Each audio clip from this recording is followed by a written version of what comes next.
بسم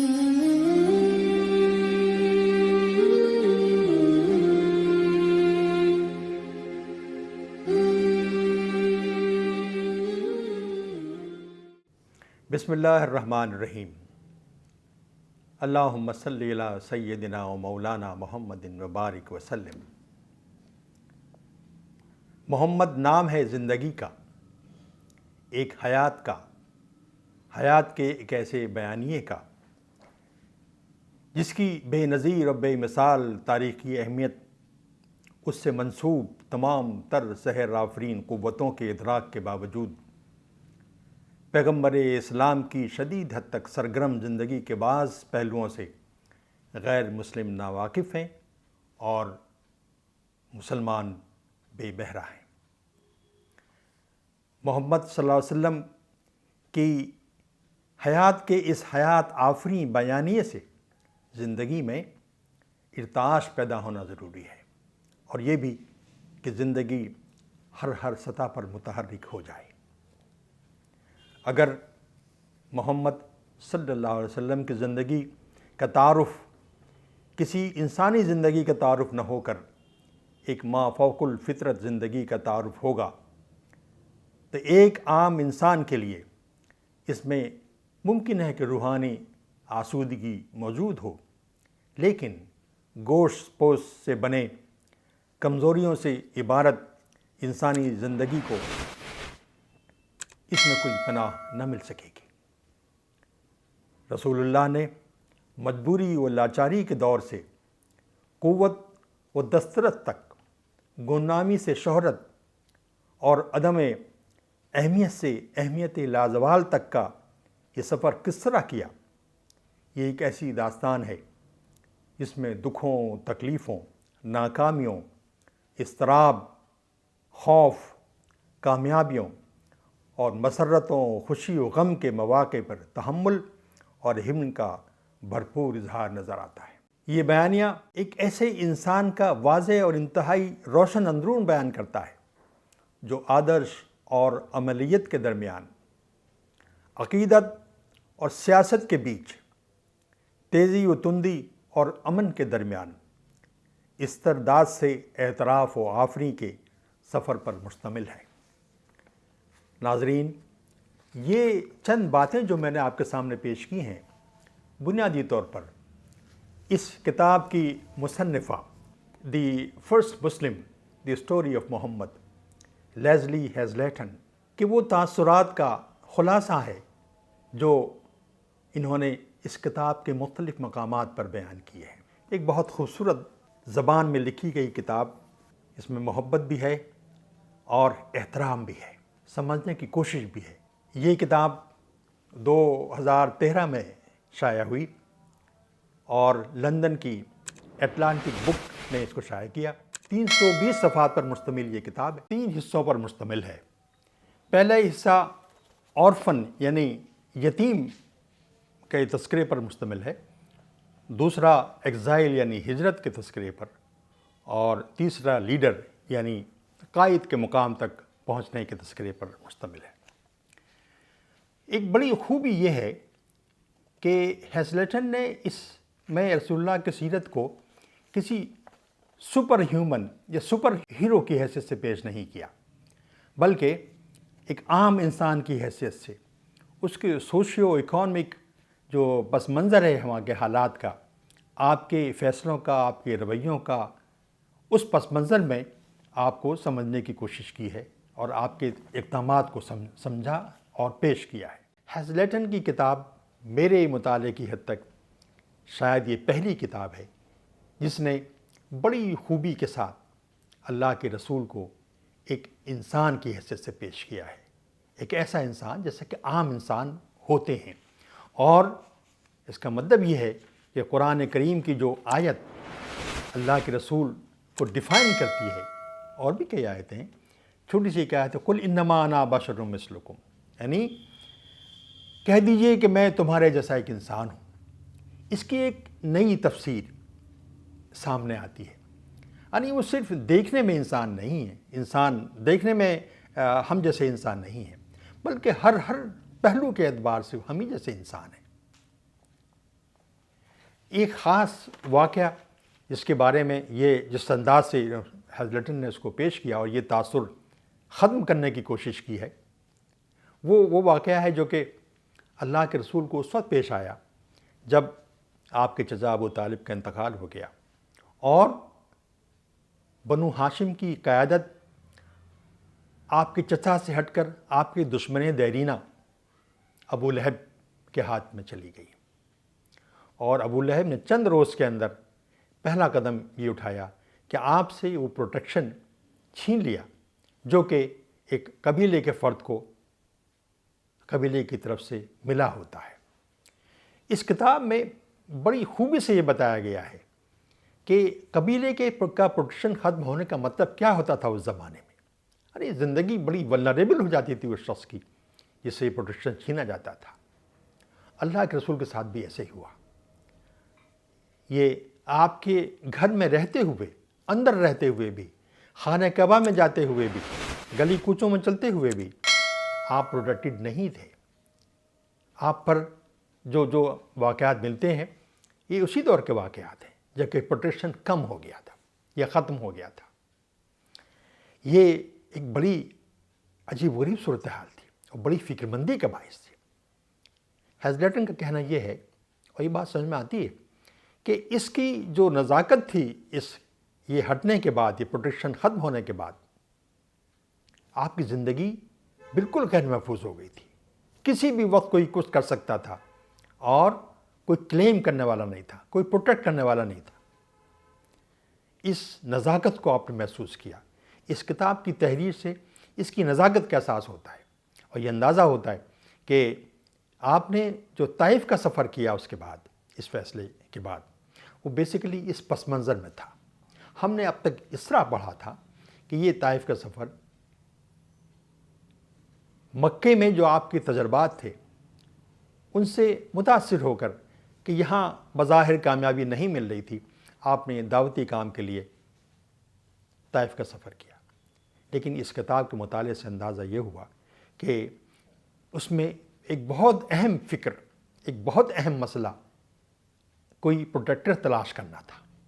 لیکن اس سفر کا جو انجام ہوا ہم سب اس سے واقف ہیں، اس کو یہاں بیان کرنے کی ضرورت نہیں ہے۔ لیکن پھر یہ بھی ہوا کہ ایک بہت ہی غیر اہم سے آدمی نے کی غیرت جاگی، اس نے پروٹیکشن دی اور اعلان کیا کہ محمد صلی اللہ علیہ وسلم میرے پروٹیکشن میں ہیں، اور ابو جہل جیسے دشمن نے اس کو تسلیم کیا کہ آپ کا یہ پروٹیکشن ہم اس کو تسلیم کریں گے، اس کا احترام کریں گے۔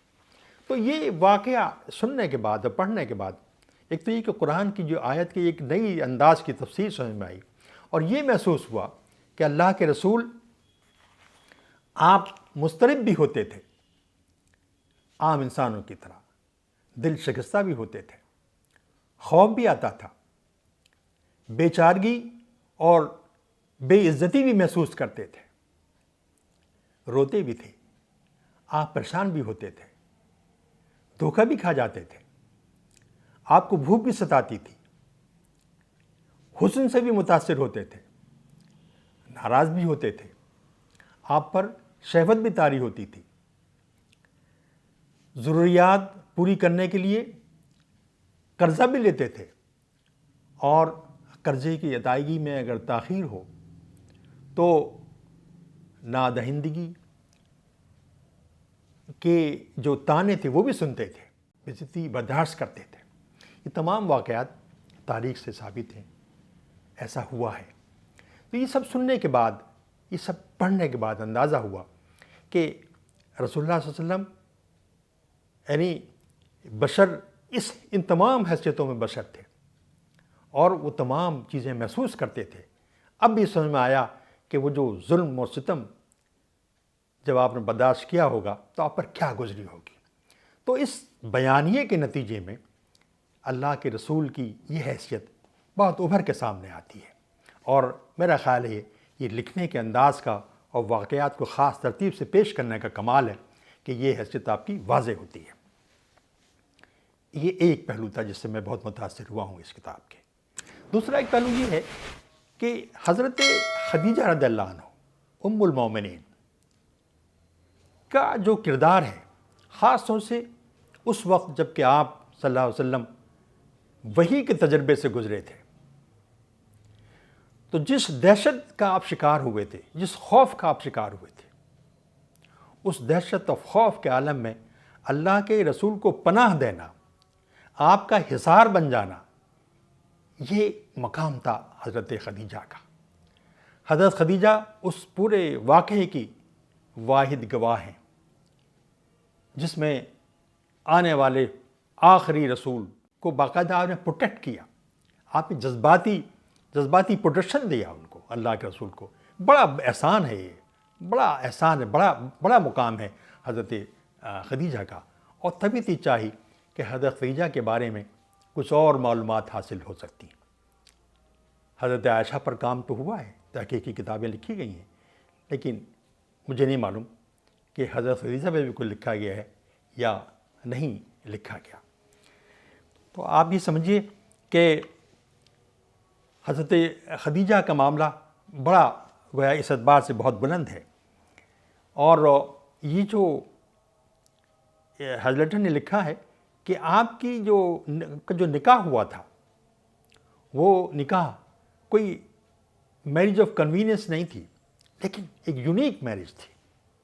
یونیک اس اعتبار سے کہ ایک تو ایک عمروں کا فرق تھا، اور عمروں کے فرق کی جو حکمت ہے وہ سمجھ میں آتی ہے۔ اللہ کے رسول جس حالت سے گزرے اس پہلے تجربے میں، اس میں خاتون خانہ کی حیثیت سے بھی آپ کا رول بہت نمایاں ہے، لیکن جس شفقت کا اظہار کیا، جس محبت کا اظہار کیا، وہ بھی عجیب و غریب ہے، اور یہ دونوں کا امتزاج ہونا بہت ضروری تھا۔ ایک شفیق بیوی وہی ہو سکتی تھی جو کہ عمر میں بڑی ہو، جو بیوی کی حیثیت سے اللہ کے رسول کو وہ محبت بھی دے سکے اور عمر میں بڑے ہونے کی بنا پر شفقت بھی دے سکے، جو دونوں کا عمل حضرت خدیجہ نے اپنا رول اس میں پلے کیا تھا۔ ایک تو یہ کہ یہ جو نکاح تھا، حضرت نے اس کو یونیک میرج کہتی ہیں، عمروں کے تفاوت کی بنا پر نہیں کہتی، بلکہ خاص تعلق کی بنا پہ کہتی ہیں۔ اور یہ بات ہمیں معلوم ہے کہ اللہ کے رسول کو، یعنی اس معاملے میں، نکاح کے معاملے میں حضرت خدیجہ نے انیشیٹو لیا تھا۔ شی پرپوزڈ ٹو پروفٹ محمد صلی اللہ علیہ وسلم، انہوں نے پرپوز کیا تھا۔ تو یہ ایک خاص قسم کا ایک پس منظر ہے، جس میں اس میں بیان کے نتیجے میں حضرت خدیجہ کہیں سے کہیں پہنچ جاتی ہیں، اور طبیعت چاہتی ہے کہ ان کے بارے میں مزید معلومات ہوں۔ کچھ اور چیزیں ہیں، یہ جو وحی کا جو نزول ہے اللہ کے رسول کے اوپر، حضرت نے کوشش کی ہے کہ اس کو 21ویں صدی کے تناظر میں سمجھا جائے، یعنی نیورو سائنس کی ہیلپ لی جائے کہ یہ پروسیس ہے کیا۔ ضروری نہیں ہے کہ سمجھ میں آ سکے، لیکن اس نے کوشش کی ہے، کچھ بیان کرنے کی کوشش کی ہے، بہت مختصر بیان ہے وہ، لیکن بہرحال اس نے 21ویں صدی کی ڈیمانڈز کے مطابق نیورو سائنس کی ہیلپ سے اس پروسیس کو سمجھنے اور سمجھانے کی کوشش کی ہے۔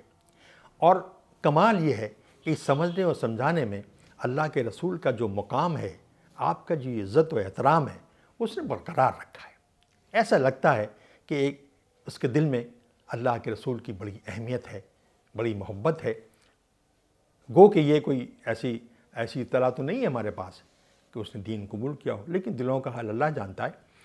لیکن البتہ یہ جو اس پورے پروسیس کو سمجھنے کی کوشش کے دوران جس طرح اس نے جدید علم سے فائدہ اٹھانے کی ضرورت اور اس کی کوشش بھی کی ہے کسی حد تک، اس میں اللہ کے رسول کی جو اہمیت ہے بطور نبی کی، بطور رسول کی، وہ پوری طرح برقرار نظر آتی ہے۔ یہ ایک کمال ہے۔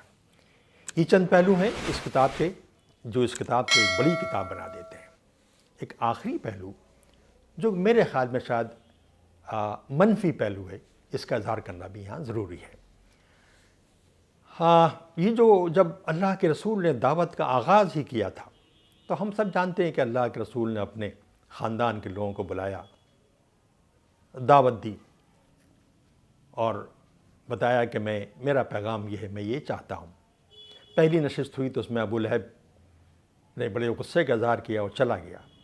شاید رپورٹ یہ کہتی ہے کہ پہلی نشست جو تھی وہ بیکار، وہ ناکام ہو گئی۔ پھر دوبارہ بلایا اللہ کے رسول نے، سب لوگ آئے، ابو لہب نہیں آیا۔ تو اس نشست کے دوران آپ نے جو باتیں اپنے اہل خانہ کو، اپنے خاندان کے لوگوں کو بتائیں، وہ سب تاریخ میں رپورٹ ہے۔ جو بات بڑی ایک عجیب سی ہے وہ یہ ہے کہ اللہ کے رسول نے کسی سوال کے جواب میں یہ کہا، حضرت علی اس وقت بہت چھوٹے تھے، ان کی عمر 10 سال تھی، انہوں نے کہا کہ یہ میرے نمائندے ہیں اور یہ نمائندے ہیں اور میرے جانشین بھی ہیں، تم ان کی طرف رجوع کرو۔ کچھ اس طرح کی بات کہی گئی۔ یہ ایک اسٹیٹمنٹ ہے جو بعض مخصوص نقطہ نظر رکھنے والوں کے نزدیک بڑا اہم ہے، لیکن یہ جو اسٹیچر ہے لیزلی ہیزلٹن کا، اس سے یہ فروتر نظر آتا ہے۔ وجہ اس کی یہ ہے کہ حضرت علی کی عمر اس وقت صرف 10 سال تھی۔ دوسرے یہ کہ دعوت کا یہ آغاز تھا، اس میں قریش کے، خاص طور سے بنو ہاشم کے زعماء موجود تھے، قریش کے اور دوسرے ممکن ہے قبیلے کے اور لوگ بھی ہوں، لیکن زعماء موجود تھے۔ اب ان زعماء کے سامنے، سرداروں کے سامنے، آپ ایک چھوٹے بچے کی طرف اس مرحلے میں جب کہ ابھی دعوت کا آغاز ہی ہوا ہے، اس میں آپ یہ فرما رہے ہیں کہ میرا یہ جانشین ہے، اس کی طرف رجوع کرنا اور یہ میرا نمائندہ ہے۔ یہ بات بڑی ایسی نظر آتی ہے جو سمجھ سے بالا ہے۔ اس موقع پہ ایک بات نہ تو کہنے کی تھی، اور میں نہیں سمجھتا کہ اللہ کے رسول نے یہ الفاظ ادا کیے ہوں گے، لیکن بغیر کسی، شاید بغیر کسی آتھینٹسٹی کے، بغیر انٹلیکچول ایکسپلوریشن کے، لیزلی ہیزلٹن نے یہ بات کوٹ کی ہے۔ مجھے نہیں معلوم اس کا مقصد کیا ہے، لیکن بہرحال اس میں اور بھی چند واقعات ایسے ہیں۔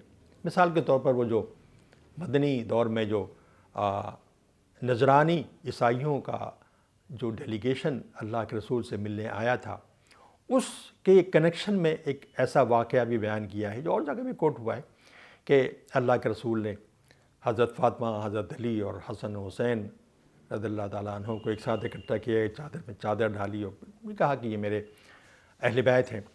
اب یہ پتہ نہیں، I don't know اس کا پس منظر کیا ہے، مجھے نہیں معلوم، لیکن اس وقت وہ ڈیلیگیشن آپ سے ملنے کا منتظر ہے، اور اس وقت یہ کوٹ، یہ چیز کہنا، یہ ایک نبی کی فراست، ممکن ہے کسی اور مرحلے میں یہ بات کہی ہو، لیکن نبی کی فراست، اس کے مقام سے یہ مجھے تھوڑا سا ایسا نظر آتا ہے کہ اس کو اسکروٹنائز کرنا چاہیے تھا کہ یہ واقعی یہ باتیں کوٹ کرنے کی ہیں یا نہیں ہیں۔ اور بھی چند باتیں ہیں جو کہ لیزلی ہیزلٹن نے کوٹ کی ہیں، لیکن وہ اتنی چونکا دینے والی نہیں ہے اور نہ اتنی مسپلیسڈ ہیں، لیکن یہ واقعہ خاص طور سے جو میں نے پہلے واقعہ بیان کیا، یہ خاصا مسپلیس سے نظر آتا ہے، لیکن she has taken it importantly, Hazleton نے اس کو بہت اہمیت دی ہے۔ ناظرین، یہ ایک مختصر سا تعارف ہے اس کتاب کا۔ یہ کتاب، اس کے کئی ایڈیشن آ چکے ہیں، میں تو پہلے ایڈیشن جو کہ 2013 میں شائع ہوا تھا وہ میں نے خریدا اور میں نے پڑھا، اور یہ مناسب جانا کہ اس وقت جو پروگرام شروع ہوا ہے سیرت کی کتابوں کے تعارف کا، اس میں اس کتاب کا تعارف میں پیش کروں۔ یہ کتاب خوبصورت کتاب لکھی گئی ہے، زبان بہت خوبصورت ہے، بہت پیاری زبان استعمال کی گئی ہے۔ ظاہر زبان کی خوبصورتی بغیر دل و دماغ کی یگانگت کے اور ڈیڈیکیشن کے، کمٹمنٹ کے آیا نہیں کرتی، ہوا نہیں کرتی۔ اس سے اندازہ ہوتا ہے کہ لکھنے والا کتنا کمیٹڈ ہے اس شخصیت سے جس کے بارے میں لکھ رہا ہے۔ ایسی ہی کتاب مارٹن لنگ کی کتاب ہے، محمد صلی اللہ علیہ وسلم۔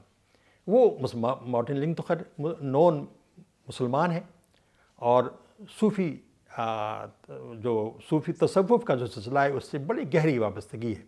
ان کی تو زبان ہر ایک لفظ سے لگتا ہے کہ جیسے وہ شخص اللہ کے رسول کی محبت میں ڈوبا ہوا ہے۔ اس میں وہ کیفیت تو نہیں، لیکن کتاب جذباتی وابستگی کے ساتھ لکھی گئی ہے۔ کچھ غلطیاں کوٹ کرنے میں ممکن ہو گئی ہوں جو کسی فرد سے بھی ہو سکتی ہیں، لیکن بحث مجموعی یہ کتاب اس قابل ہے کہ اس کا مطالعہ کیا جائے اور اس کو ایویلویٹ بھی کیا جائے۔ ایک بار پھر درود شریف پڑھنا چاہیے، اللہم صلی علی سیدنا و مولانا محمد وبارک وسلم۔